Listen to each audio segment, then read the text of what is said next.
Our new mineral foundation not only provides exceptional coverage, it's now enriched with supercharged ingredients such as hyaluronic acid, which is going to help keep your skin looking fresh and plump. It just minimizes the powder settling into fine lines and exacerbating any problems. It's also enriched with squalane for added nourishment. And it's got vitamin C, which is an antioxidant, and it's got vitamin E. Well, the compact has vitamin E in it, which acts as an anti-inflammatory, so it's perfect for those with sensitive skins.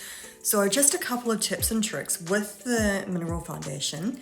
You're wanting to swirl it around on your brush, put about that much on, and give it a little tap. You always want to start on the outer perimeter of your face and buff the minerals in. The more you buff, the more it's going to work with your skin's natural oils, and it's just going to look perfect and radiant and almost become a really creamy emulsion. It should not look like powder at all.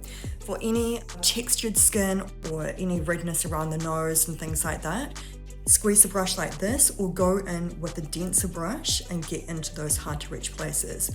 Just a little dusting around the eye area. You don't want to have too much product.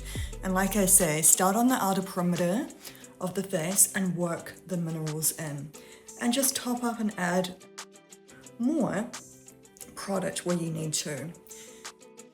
And it just makes sure the skin is looking radiant and fresh. What's also great about this is that it is designed for sensitive skins because you're not going to break out. It's not going to exacerbate any problems. So if you are prone to that, the skin is just going to be looking and feeling fresh. Also with this new formula, what I noticed is that I can hardly feel it on my skin. It's almost undetectable. And best of all, it's water and sweat resistant. So if you do love to go to the gym, outdoors, you can pop it on, buff it in, and it's gonna stay in place all day long. And the skin is just gonna look really fresh and beautiful and radiant.